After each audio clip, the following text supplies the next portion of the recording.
I was having conversation with my friend Param the other day. We were sitting in a cafe and talking about life, people, and this topic came up while we were driving. That I actually initiated it. That why I keep my circle small. I told him something that has bothered me for years. I don't socialize much because I often feel that I have to defend myself. It does not matter what I do, even the things I genuinely enjoy becomes topic of discussion. Before going any further, I would like to apologize you that there will be some background noise in this episode because some renovation work is going on around, and I cannot avoid it. Number one, and I cannot skip recording it also, and I don't have any other place where I can record it. So please bear with me. For example, I read books because I love reading. Simple, story ends there, at least for me. But somehow the story never ends for people around me. What do you get from reading? Why do you read so much? How do you have even time to read? What kind of person reads all the time? And if I don't provide an answer that satisfies everyone, I somehow become foolish.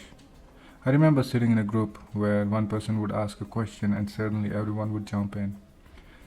I never understood reading, one would say. Other would say, I could never finish books. Third would say, I don't know why people waste time with reading. And there I was, trying to justify something that gave me joy. That's when Param said something that stayed with me. He said, if you are an orange, you know you're an orange. Then someone calling you ginger changed nothing. I laughed when I heard it. But then, more I thought about it, the deeper it became. If I know who I am, criticism loses much of its power.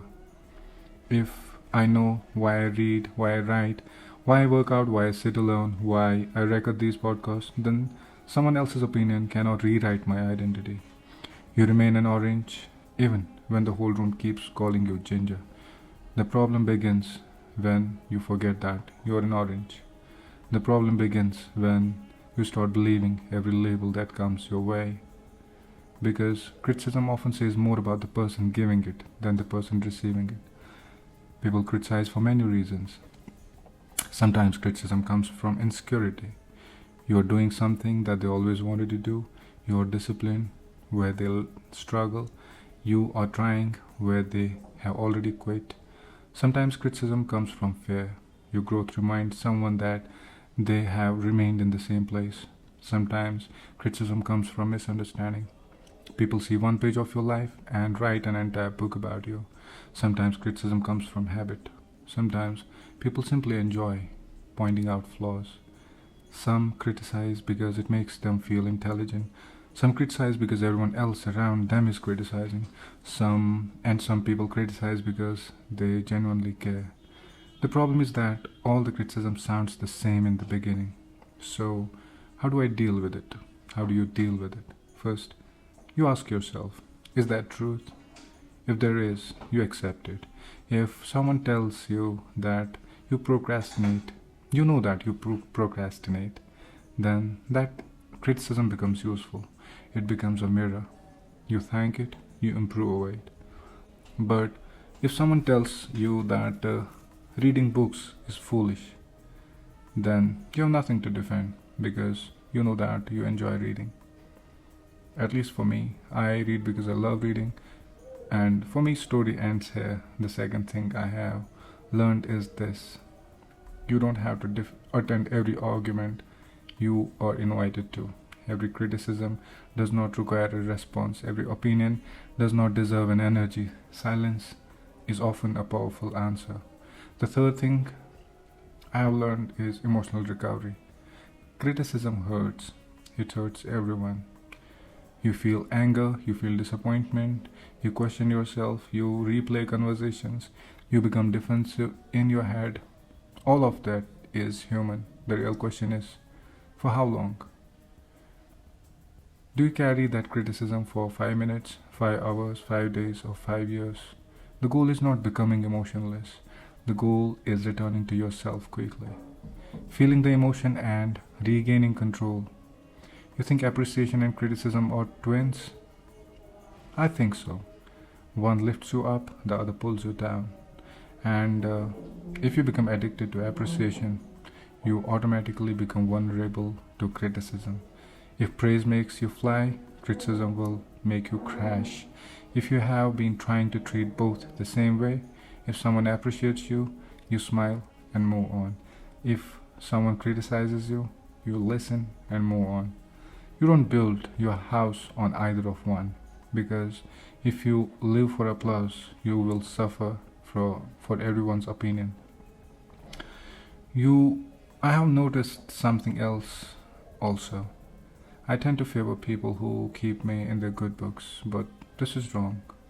You feel warmth towards people who appreciate you, this is natural, and you feel resistance towards people who criticize you. This is human too. But remind yourself that criticism does not automatically make someone your enemy, and appreciation does not automatically make someone your friend. You have received compliments from the people who wanted something from you.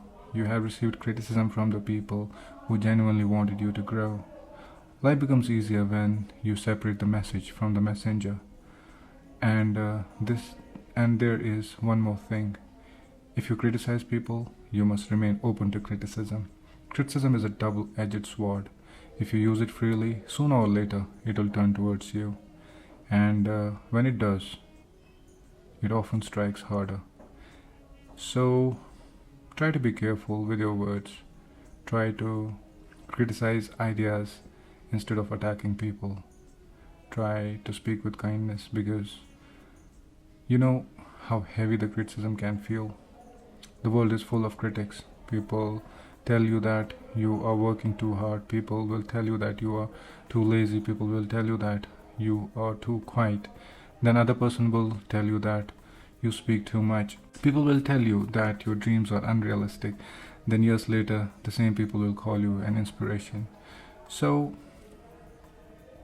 I keep coming back to Param's sentence. If you are orange, you know that you're an orange. Why worry about being called a ginger? Know yourself, know your reasons, stay with your plan, keep moving, remain calm, and remain non-reactive. That's important. And remember this: you do not become greater because someone praises you. You do not become smaller because someone criticizes you. You remain exactly who you are, an orange, even in the world full of people calling you ginger. Thank you. I don't say this often, but if you like these podcasts, subscribe, and also do share it with someone you feel that someone should listen to it. Thank you.